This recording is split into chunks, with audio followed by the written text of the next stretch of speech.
রুটি পালাতে চেয়েছিল, কিন্তু দীপাই হুইল চেয়ার থেকে উঠে রুটিকে পুলিশের হাতে ধরিয়ে দেয়। দীপা এবার একাই নিজের শত্রুকে দমন করলো।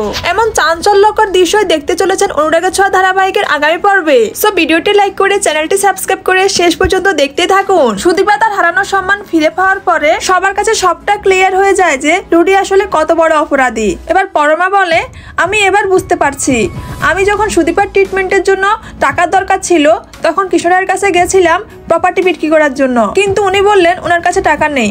অথচ সেই দিন সকালেই উনি প্রপার্টি কেনার জন্য মরিয়া হয়ে উঠেছিলেন। তার মানে এটা ক্লিয়ার যে উনি আদতেও চান না সুদীপা বেঁচে থাকুক। এরপর আদিত্য বলে, কৃষ্ণ রায়ের আসলে উদ্দেশ্য কি? উনি কেন সবসময় সুদীপারই ক্ষতি করার চেষ্টা করে, সুদীপাকে মারতে চায়, সুদীপাকে কলঙ্ক দেওয়ার চেষ্টা করে? কিসের এত শত্রুতা সুদীপার সাথে ওনার? এটা আমাকে জানতেই হবে। তারপর আদিত্য আর সুদীপা মিলে রুটির বাড়ির উদ্দেশ্যে বের হয়। এরপর রিতম চৌধুরী বাড়ি থেকে বের হয়ে যায়। আর রিতম রুটিকে ফোন করে সবটা জানিয়ে দেয় যে স্যার আপনি ধরা পড়ে গেছেন, আপনি ওইখান থেকে পালিয়ে যান। কিন্তু যখন রুটি পালাতে যাবে ঠিক তখনই দীপা হুইল চেয়ার থেকে উঠে রুটিকে ধরে ফেলে।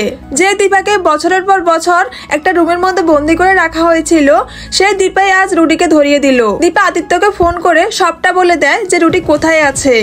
তারপর আদিত্য পুলিশের অন্যান্য সদস্যদেরকে নিয়ে রুটির বাড়িতে হাজির হয় আর রুটিকে অ্যারেস্ট করে। তারপর রুটিকে থানায় নিয়ে সব জিজ্ঞাসাবাদ করা হয়।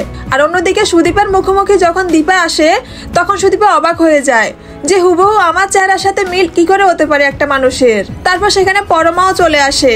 পরমা সুদীপা দীপাকে বাড়িতে নিয়ে আসে। এরপর সমস্ত কিছু জানতে চায় যে আসলে দীপা কে হয় আর সেনগুপ্ত পরিবারের সাথে পরমা সুদীপার কি সম্পর্ক। সো বন্ধুরা, এইভাবে যদি পরমা সুদীপা তাদের হারানো পরিবারকে ফিরে পায় আর দীপা বহু বছর পরে তার হারানো পরিবারকে ফিরে পায়, তাহলে তোমাদের থেকে কেমন লাগবে অবশ্যই কমেন্ট করে জানাবে। আর অনুরাগের ছোঁয়া ধারাবাহিকের পরবর্তী এপিসোড সবার আগে পেতে আমার চ্যানেলটিকে সাবস্ক্রাইব করে রাখবে।